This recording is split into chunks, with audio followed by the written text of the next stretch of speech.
Thank you very much, everyone. My name is Sung. I'm not a Sung, but I'm Korean, so my actual name is Haesung. It's nice to see that we actually have a panel that's independently talking about East Asia. We are the most populated part of the world, after all. So I'm very glad for everyone who's participated here today. And I thank the person who's going before me as well. It's always good to have extra knowledge added to me.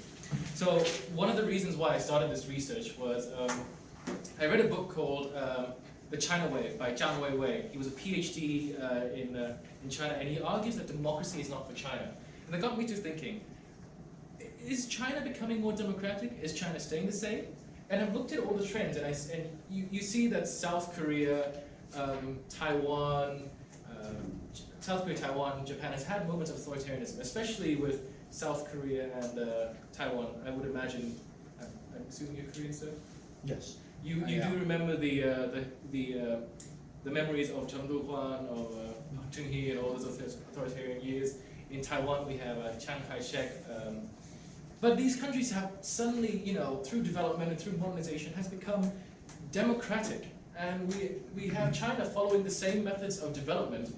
But China doesn't show any signs of democracy or democratic development. In fact, in recent cases, you actually see the consolidation of the Chinese Communist Party under Party Secretary Xi Jinping, perhaps the most powerful Chinese politician ever since Deng Xiaoping.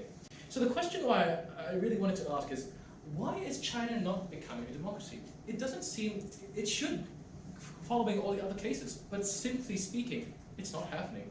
Why is that? So the thesis of my essay is that the reason why China is not becoming democratic in the modern day state is because of the trends and the structures of rulership in China that have been placed down, or in fact in the case of China, not been placed down during the years of colonialism.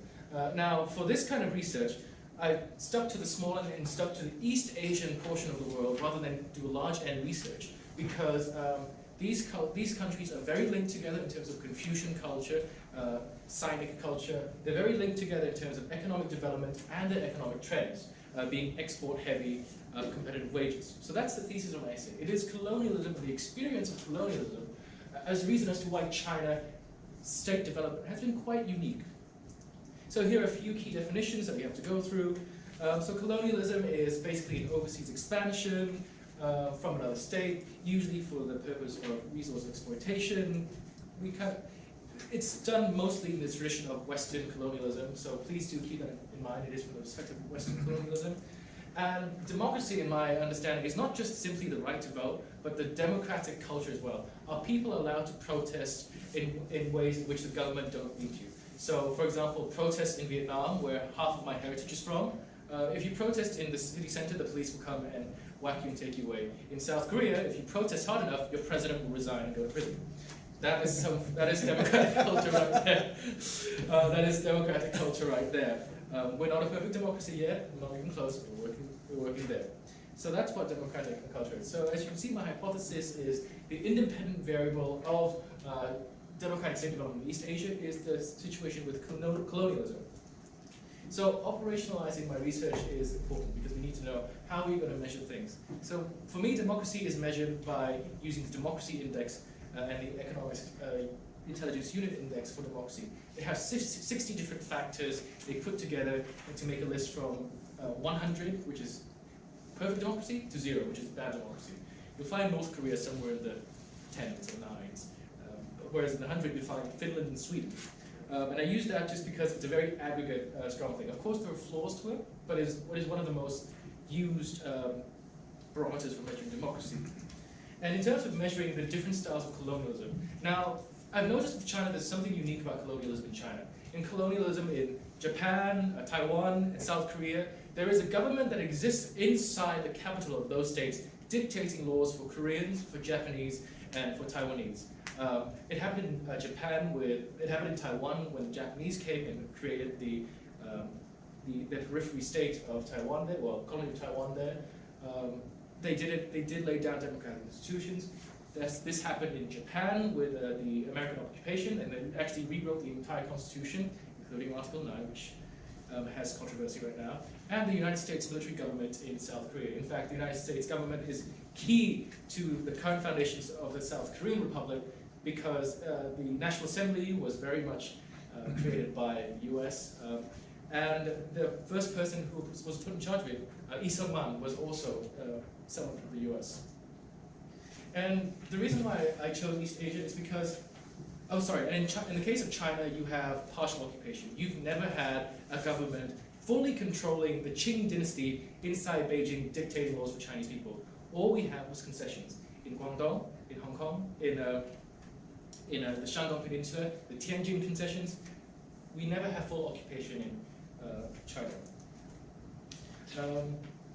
So there we are.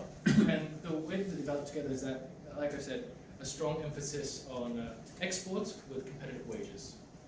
So I told you why I'm not doing the global one. We're looking at the regional one. We've explained the factors there. And now we're going to look at China specifically and how it relates with the other colonial experiences. So if you have a handout, you'll look at the statistics of the countries, you know, what sort of governments there are. And you see that China is unique because it's a one-party state. Economically, it's not as well developed, but it's developing there. And just a bit of history about that. You know, considering the four modernizations, China right now should be becoming more democratic, but it's not. So there's something there that, you know, that is kind of missing. And I think that missing piece is the colonial experience. Now, Lipset is a famous, Lipset and Ipset are famous authorities on modernization theory, and they say that GDP per capita correlates or is causative with democratic culture and survivalism. Yet, despite China's GDP increasing massive amounts over the previous decades, there has been little sign of democratization, but rather a centralization of authority. And they say that because of this GDP increase leads to industrialization, which therefore uproots the internal state structures of the country, therefore leading to more democracy. Of course, there are also other arguments that are very shallow, like, oh, democracy is simply better because people get to choose. You know, because people have a choice, they feel better. You know, and it is often thought that democracy leads to more of these things, which I think is not necessarily true. We can look at America right now as an example. So here are a few causal links that I think we need to look at in terms of colonialism. Colonialism is important to state, post-colonial state governments because they set the foundations for it. They set the foundations for the state, which to see how they develop. In fact, with China, the structures within China right now, the People's Republic of China, has never been changed by anyone else, but has in fact been domestically instigated, as seen by the Xinhai Revolution, as seen by the Long March and the Communist Revolution. It is not because of European powers instigating them, but it is Chinese people, Chinese nationalists inside China causing them. Whereas in the other states, you have other Western governments dictating the state institutions in those countries. So as you can see, you have the previous one was China, right? Yes. As you see in Korea, I talked about the U.S. military government with Lee Sung-man. In Japan, you have the MacArthur government. You have the constitution that was written.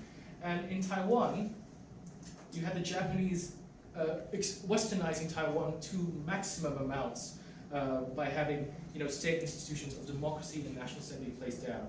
And in fact, Taiwan was actually one of the, I would argue, one of the really first substantive Western democracies early on in the late 1800s, because there was actually quite a bit of home rule in Taiwan, and people from Taiwanese descent could actually get elected to rule their own state. So you can see that there are differences between these states when it comes to colonial experience. And so in the second part of the handout, you'll see that all of these three states have complete occupation in which the governments in them were upturned by outside forces. Whereas in China, everything is changed domestically, domestically instigated. And that's why it is my belief that the experience of colonialism in China is really what makes China unique in this case, where it won't become democratic. So that's just basically summed up in there. And so here's just an idea of how things go ahead. all of these states, China has been partially occupied, never really been fully controlled or upturned internally, whereas these countries have. Just basically the conclusion I've stated there. Sorry, I'm rushing through. But yes, modernization theory doesn't apply to China. China will not become democratic from the way that we understand it. Not that it's a bad thing. We really need to stop thinking of democracy as good and authoritarianism as bad. But that is my belief, my understanding, following the trends, the independent variable of colonialism and GDP per capita, that China will not become democratic based on these models. Thank you very much.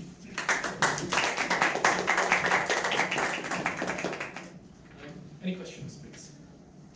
I hope I didn't offend anyone because I realize this is not my home country, so I don't know much about it. Questions? We still have, I think, 3 minutes for Q&A. Yes? No one has question. So it's quite an interesting idea that you try to apply the colonialism and then current situation of China, that Yes. The way they will maintain their Yes. government and system. And I think I can follow your logic in saying that because they never been fully occupied by Western culture or Western system before, Yes. so that could be why. But I'm just thinking about using your idea of applying that colonialism to Vietnam. Yes. Vietnam still has they are not really totally open democratic society. I've lived there. Right? Yes. And but if you look at Vietnam and their history, they have many fully occupied by foreign countries. Yes. So how are you gonna compare if someone asks a question like that, like me, hey, your example if they kind of makes sense, but Well, the original like Vietnam and the That's countries, it's still not gonna really follow that exactly Yes. same pattern. So one of the things I did mention that this independent variable was a necessary condition. Mhm. It wasn't a sufficient condition.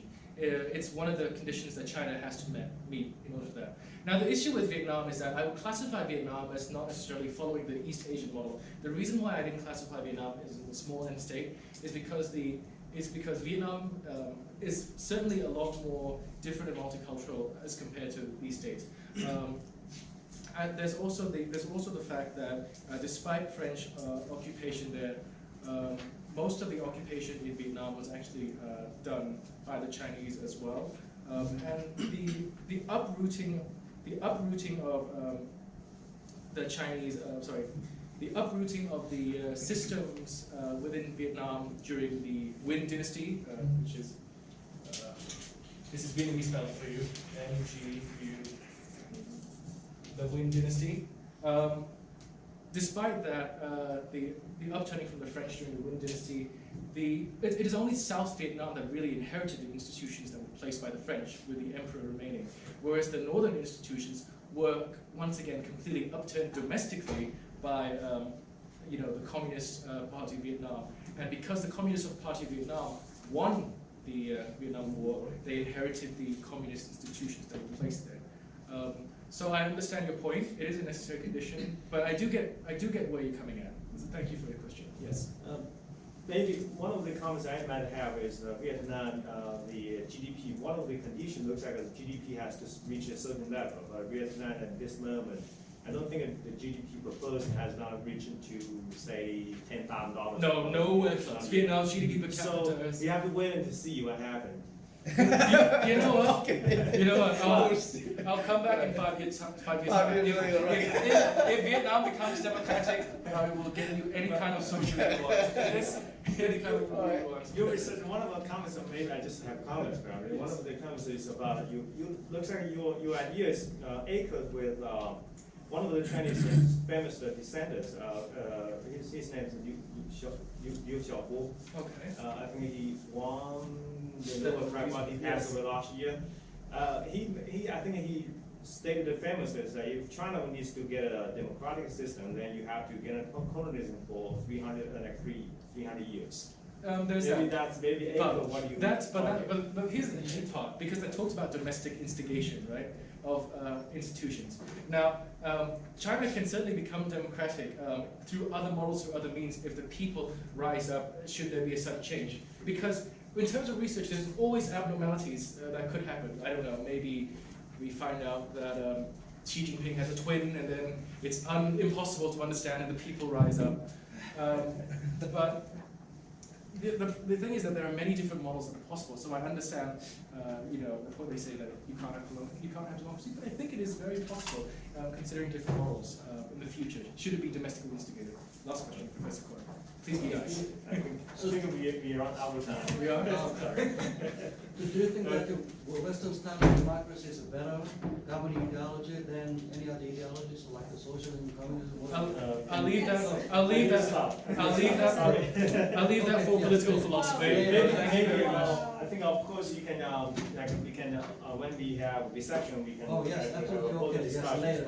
You can attack me during your next presenter. I'm sorry, it looks like we have 2 minutes late.